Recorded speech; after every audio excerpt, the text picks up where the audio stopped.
back into that conversation. Donovan Mitchell with the Utah Jazz, they hold him out. Late scratch for game one. Jazz end up losing game one. He's clearly not happy about it, and seems like it continues what has been, even though he signed an extension, even though he has talked publicly about being committed to the Jazz, it just feels like there remains some type of issues with him and that organization. Brian Windhorst, our ESPN NBA insider, joins us right now on the Goodyear hotline. Just did the story on it, has been talking about it on ESPN.com. Wendy, what is at the center of these issues between Mitchell and the Jazz? Well, I mean, I think in and of itself, this was just a really strange organizational decision that is very hard to understand. Obviously, if a player is not healthy, he may not agree with the training staff, and that happens all the time in sports. But this particular situation, he practiced 3 days in a row and went to morning shoot-around. The entire team thought he was playing, and then he was pulled, and then less than 24 hours later, he was cleared to play 48 hours later. It makes no sense. But even if we step out of that for a second, the bigger issue is that in this recovery from this injury, which has gone on way longer than initially projected by everybody, both the player and the doctors and the trainers, is that midway through his rehab, Donovan was not happy with the way it was going, and he brought in his own trainers. Now, this is not unheard of in the NBA. It is very common for it to happen. Michael Jordan had his own trainer. LeBron had his own trainer. Even Dwayne Wade, who has helped mediate this inside the organization in his new role as part owner of the Jazz, he had his own trainer. But for Donovan, he had never done this before. And for this to happen, for him to go to his own trainers and then get to the moment where he comes back and then there to be another conflict, it feels troublesome about how he views the training staff and the trust level there. Guys, it may not matter. He may come back on Wednesday and play great. They may win this series 4-1, and this may be forgotten. But I'm going to tell you right now, Donovan was furious, and his relationship has been damaged. It can be corrected, but it was damaged with the team. Brian, how do you add that small factor to the whole pie? Does Donovan like living in Utah? You know, is the reason they brought in D. Wade to try to build that relationship because D. Wade is almost seen as like a peer to Donovan Mitchell? His relationship with Rudy Gobert, where is that? Seems like there's starting to become a lot of question marks around Donovan Mitchell's potential long-term viability for the Utah Jazz.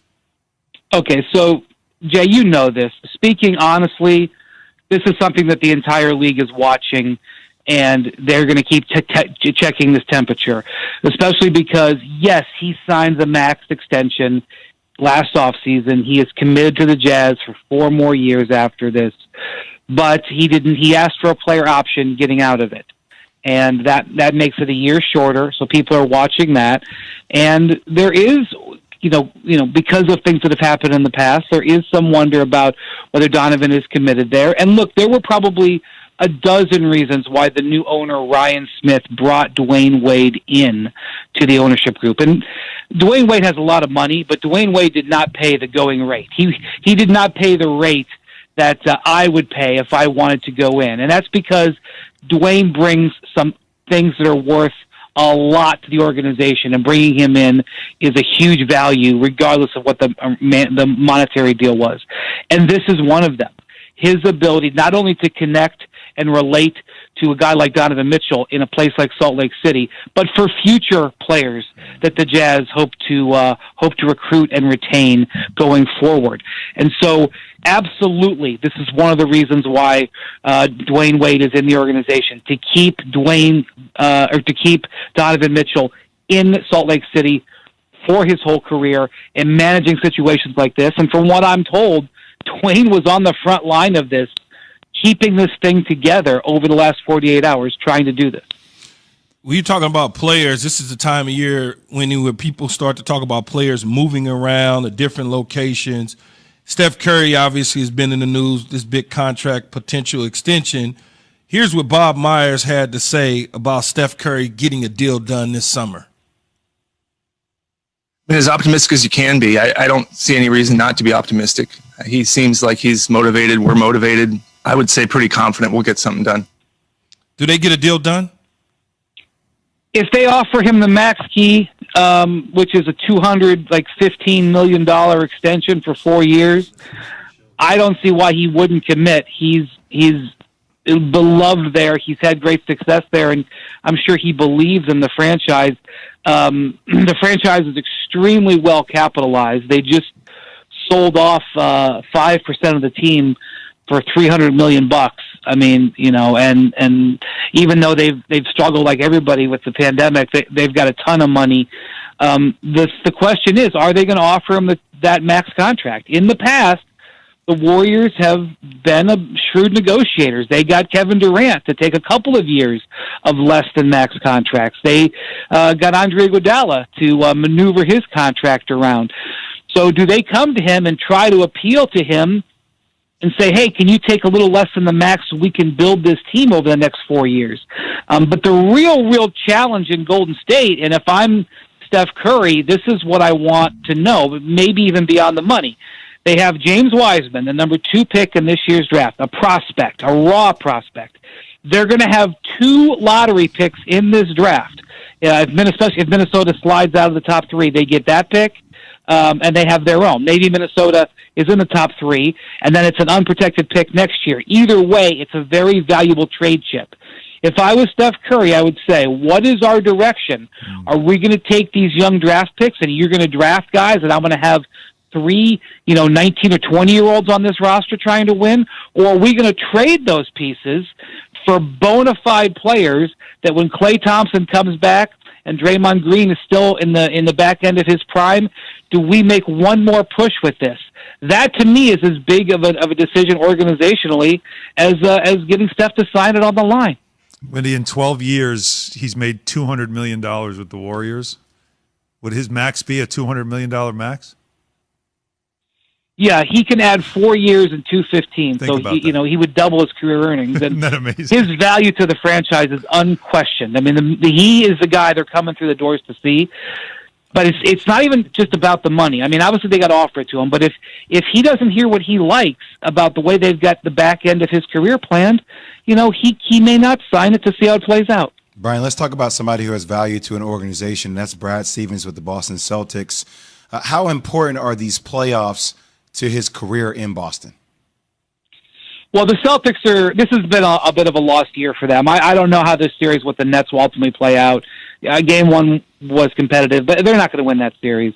The Celtics have some major decisions to make, and I've said this before. I think that across the board, the Celtics have not had a good 12 or so months. I think some of their ownership decisions have been hurtful.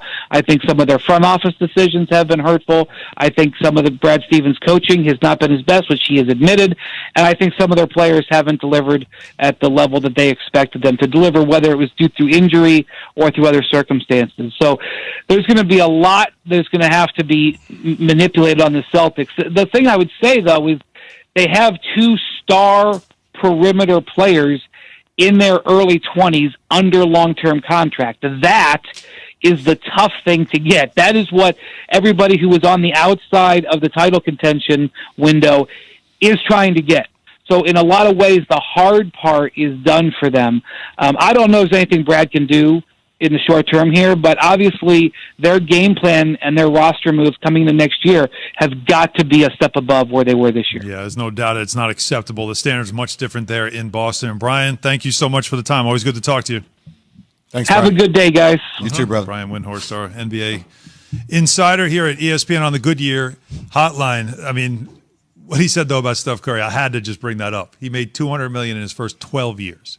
He could get $200 in 4. his next 4. And his last, essentially could be his last contract.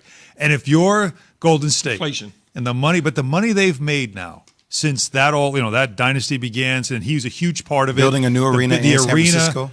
Yeah, I mean, if you're the goal, you give it to, you don't you give it to him? Retire with us. It's not even a question. Worth it to us, even if you know why we gave old and KD a broken pay down. cut to a degree, because KD wasn't our franchise. You're our franchise. Yeah, but he Steph. really didn't. How do you go to him and ask him to take less? I mean, he took a little bit less. I mean, he took less to go there, but it wasn't like he went from no, right. Yeah, he wasn't. Yeah, let's be a little bit less. He didn't take the mid-level exception. It's I mean, almost it's like, exactly. Nobody's struggling. How It's about almost that? like you saying Steph can take less money.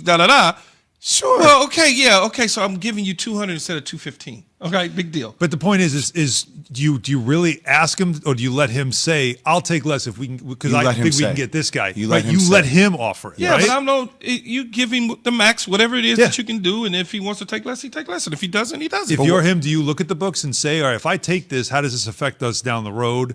Yes. Like you're him, you probably want to know all that, If I'm right? Stephen Curry, I am playing capologist. Like I'm sitting here, like, okay, I'm the de facto GM What you with you go- here, Bob Myers. But what Like, so who are we? Are we? Yeah, taking what are you James gonna do with Wiseman? this money I'm We giving got you? James Wiseman, we got Kelly Oubre, we got Andrew Wiggins. Like, how are we? Are we packaging them up? Who are our targets? Who They are we all going gotta after? go, Jay, don't Where's they? Klay Thompson? If Klay's coming I'm packaging back- them all up. Yeah, you've got Draymond, you've got Klay coming back. Who knows what he's going to look like? But he's still Klay Thompson. Shooting doesn't get old. Those three are back. You got to look at the young roster. Like remember when LeBron went back to Cleveland? Yep. And he's like, all right, these guys got to go. Get me Kevin Love. Get me this guy. Get me that guy. Like, that's almost what they've got to do with this roster. It also makes you go back and review the draft because I know that they took a big in James Wiseman. Obviously, he got hurt. He was having a Yeah. good year, but you always wonder what that team could have been like if they had LaMelo Ball. Well, I mean, And, he what could that always trading wind asset up in could have L.A. been. It ain't nothing but down the street. So, All right, you know, man, enough of that. Another one, huh? Booker, him. Back We to the gonna take them all. NFL we go. Donovan Did Mitchell. Julio Jones just turn up the heat in Hotlanta? It's been a good day on teasers. That's next.